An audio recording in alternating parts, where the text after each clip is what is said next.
자, 이 시간에는 3.1.2 거듭제곱근과 거듭제곱 함수에 대해서 하겠습니다. 먼저 거듭제곱 함수에 대해서 하겠습니다. 이렇게 이제 n이 여기 같이 자연수일 때 우리가 보려는 함수는 fz는 z의 n제곱을 보려고 합니다. 자, 여기에서 이 함수 형태에서 곱셈만 있기 때문에 우리가 곱셈에서는 복소수를 극형식으로 나타내는 게 아주 편리했습니다. 그래서 이 z, 이 변수를 극형식으로 절대값이 r이고 평각이 세타 이거로 놓으면, 그러면 함수 fg가 g의 n제곱이니까 이것은 절대값은 r의 n제곱이 되고 평각은 덧셈이 되죠. 그래서 세타를 n번 더한 거에서 n세타가 됩니다. 이렇게 되면 이 함수에 대해서 우리가 쉽게 알 수가 있다. 이 함수는 우리가 맨 먼저 f0은 0으로 간다는 사실은 압니다. 그래서 이거는 확실하고, 그러면 이 함수가 0은 0으로 가는데 0을 제외한 부분에서는 n대 1의 함수, n개의 점이 하나의 점으로 간다는 것을 볼 수가 있다. 이것을 일반적으로도 볼 수 있는데 아래에서 얘처럼 한번 z의 세제곱에 대해서 이렇게 다시 보겠습니다. 자, 이 왼쪽의 그림으로 이제 n이 3일 때인데, 그러면 fz는 z의 세제곱이 되죠. 이러면 절대값은 r의 세제곱이 되고 평각은 세타가 3세타가 됩니다. 그러면 이것의 모양을 보기 위해서 위의 그림의 맨 위의 그림처럼 제1사분면 영역을 한번 보면 1사분면에 절대값이 1인 부분이 이렇게 증가되는 부분을 보면 절대값이 1이니까 여기 r이 1이니까 r의 세제곱도 1이 됩니다. 그래서 절대값은 변함이 없고 평각은 여기에서 0부터 2분의 파이까지 움직이는데 세타가 0부터 2분의 파이까지 움직일 때 3세타는 세타가 0부터 2분의 파이까지 움직이면 3세타는 0부터 2분의 파이 곱하기 3이 움직이죠. 그래서 이 부분이 0부터 2분의 3파이까지 이렇게 움직인다는 것을 알 수가 있고, 절대값이 1보다 크면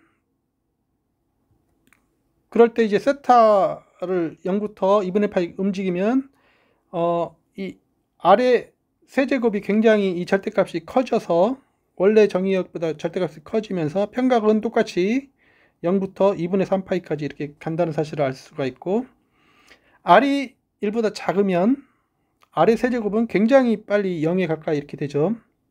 그러면서 0부터 2분의 파이까지 된다. 그래서 이 꼴을 보면은 1사분면이 1, 2, 3, 4분면을 이렇게 덮는다는 사실을 알 수가 있습니다. 그 다음에 2사분면도 이제 마찬가지로 볼 수가 있는데, 2사분면에 절대값이 1인 부분인데 평각이 0부터 평각이 2분의 파이부터 파이까지 움직이면 3세타는 2분의 3파이부터 3파이까지 이렇게 움직이죠.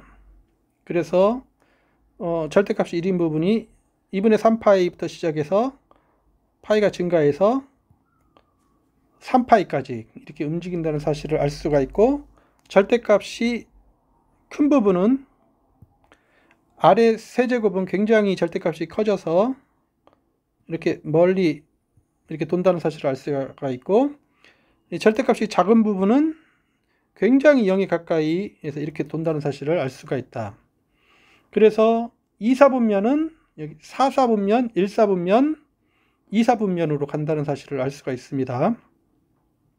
이렇게 마찬가지로 3, 4분면도 마찬가지로 해서 이 세제곱을 하면 이렇게 3, 4, 1, 4분면이 된다는 사실을 알 수 있고 4, 4분면은 이렇게 2, 3, 4가 된다는 사실을 알 수가 있습니다. 그래서 전체적으로 위에서부터 이렇게 내려올 때 1, 2, 3, 4, 4분면 이렇게 돌 때 치역은 1, 2, 3, 4, 1, 2, 3, 4, 1, 2, 3, 4 이렇게 세 바퀴를 돈다는 사실을 알 수가 있습니다. 그래서 이 형태에서 우리가 거듭제곱함수, 여기서 우리가 세제곱함수를 봤는데 4제곱함수, 5제곱함수도 이런 형태로 변한다는 사실을 우리가 확인을 할 수가 있습니다. 자, 거듭제곱 함수를 봤으면 그것과 대응하는 거듭제곱 근도 같이 한번 살펴보려고 합니다. 거듭제곱 근은 복소수가 z0이 이렇게 주어져 있고 자연수 n이 이렇게 주어져 있을 때 방정식 z의 n제곱이 z0이 되는 그런 이 방정식의 근을 우리가 z0의 n제곱근이라고 이렇게 말을 합니다. 자, n제곱근을 한번 구해 보기 위해서 우리가 1의 n제곱근을 먼저 구하려고 합니다. 자, 어떤 자연수 n에 대해서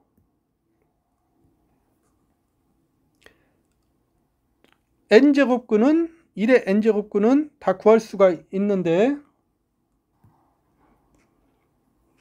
이게 우리가 오메가를 이렇게 잡을 때 2의 i n분의 2파이로 잡을 때 이렇게 n개의 복소수가 1의 n제곱이다. 자, 이 말은 우리가 오메가를 어떻게 잡았냐면 복소평면에서 절대값이 1인 원이 오른쪽 그림처럼 이렇게 원을 그릴 수가 있습니다. 여기에서 만약에 6등분을 한다면 우리가 6등분을 한다면 이 점을 이렇게 1을 포함을 해서 이렇게 6등분을 할 수가 있는데 그러면 이 절대값은 1이고 이 평각이 2파이를 6등분 한 게 하나의 평각이 되죠. 여기 이 세타가 6분의 2파이가 됩니다. 이런 수의 이 점을 갖다가는 오메가로 놓으면 이 오메가는 절대값은 1이고 평각은 2파이 나누기 6이 되겠습니다. 자, 이 오메가를 6제곱을 하면 절대값이 1이니까 절대값이 그대로 되고 평각은 1번, 2번, 3번, 4번, 5번, 6번 와서 1이 되니까 이 값이 1이 됨을 우리가 확인을 할 수가 있습니다.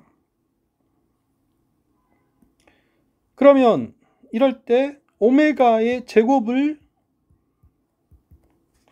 육승을 하면 이거는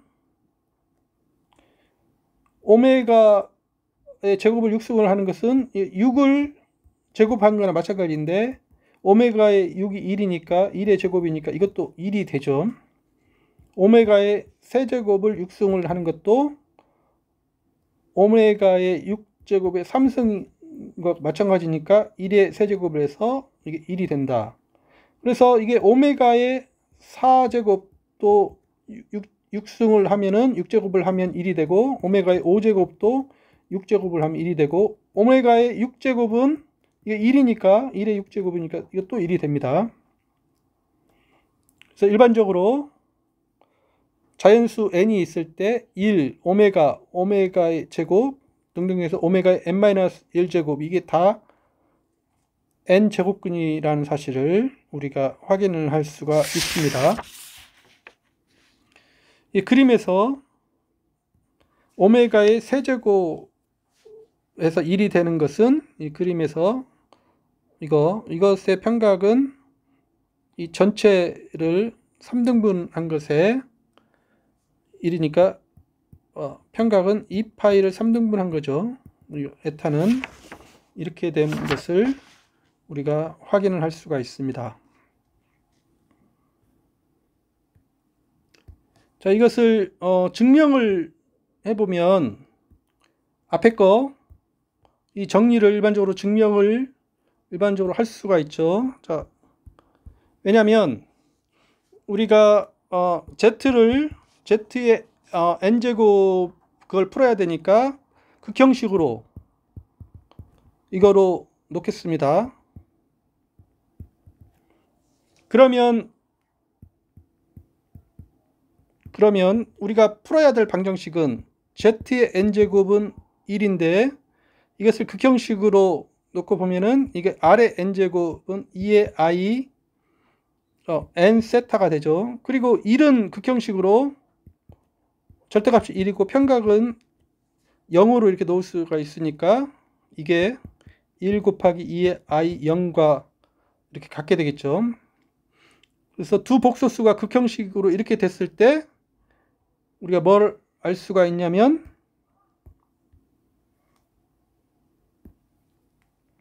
절대값은 서로 같아야 되고 평각은 서로 같은 것뿐만 아니라 여기에 2파이 k 여기에 어떤 자연수 k가 존재해서 이게 성립이 됩니다. 그럼 다시 말하면 이제 절대값 r은 1보다 크니까 r의 n제곱이 1이라는 것은 r이 1과 마찬가지고, 그리고 이제 어떤 자연수 k가 존재하는데 뭐냐면 위의 식은 세타는 n을 오른쪽으로 넘기면 2파이 곱하기 n분의 k와 같다 는 사실을 알 수가 있습니다. 그래서 이 식을 달리 나타내면은 이제 즉 저 식을 오메가를 2의 i n분의 2파이 제곱으로 이렇게 놓으면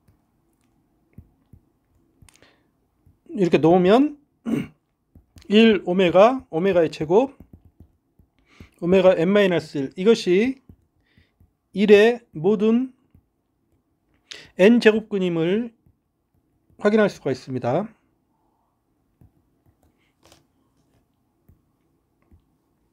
그래서 보기로 만약에 z의 세제곱은 1 이것을 풀어라. 그러면 여기서 방정식을 풀어야 되는데 거듭제곱으로 나타나니까 극형식으로 나타내는 게 좋습니다. 그래서 r을 r 곱하기 2의 i 세타 제곱 이거로 놓자. 그러면 방정식은 z의 세제곱은 1 이것은 r의 세제곱 곱하기 2의 i 3세타 이게 자 1은 극형식으로 나타내면 1 곱하기 2의 i 세타가 되니까 이게 r의 세제곱은 1과 같고, 그리고 어떤 자연수 k가 존재하는 건데 평각이 3세타가 세타하고 같고 이게 2파이 k랑 같죠. 아니 세타랑 같은 게 아니라 0과 같죠. 여기가 0이죠. 0과. 그래서 r은 1이고 여기 세타는 2파이 곱하기 3분의 k. 그래서 어떤 자연수 k가 존재한다. 그래서 이게 존재한다는 말인데 이 말은 이제 r은 결정이 됐고 이제 세타만 바꿀 수가 있는데 이제 세타가 이제 오메가가 절대값은 1이고 평각이 3분의 2파이일 때 1 오메가의 제곱, 이것이 모든 3제곱근임을 우리가 확인할 수가 있습니다. 자, 앞에서 이제 거듭제곱 함수와 거듭제곱근을 봤는데, 앞에서 본 것을 좀 더 발전시키면은 이제 일반적인 다항함수 형태를 좀 볼 수가 있습니다. 자, 일반적인 다항함수 중에서 2차 다항함수는 형태가 fg는 a의 z의 제곱 더하기 bz 플러스 c, 이런데 여기는 a는 0이 아닙니다. 0이 아닌 복소수고 bc가 이제 복소수, 그래서 a가 0이 아니니까 이제 2차가 됩니다. 이럴 때 2차는 좀 특별하게 우리가 완전제곱식을 만들 수가 있습니다. 이 a를 묶어내면 z의 제곱에 a가 0이 아니니까 a분의 z 이렇게 되고 플러스 c가 되는데, 그러면 이거 완전제곱식으로 나타내려면 이게 g 플러스 2분의 1 곱하기 a분의 b의 제곱을 하면 더하기 c 빼기, 이거는 a의 제곱에 앞에 a가 있으니까 이건 a가 되고,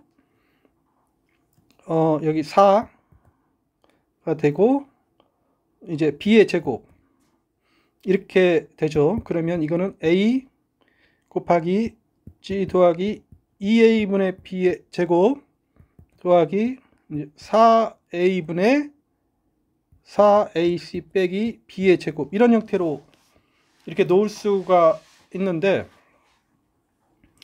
이런 형태로 놓으면 우리가 이 함수를 이제 분해를 해서 먼저 앞에 이 함수 g1z를 z 더하기 2a분의 b로 평행이동 시킨 다음에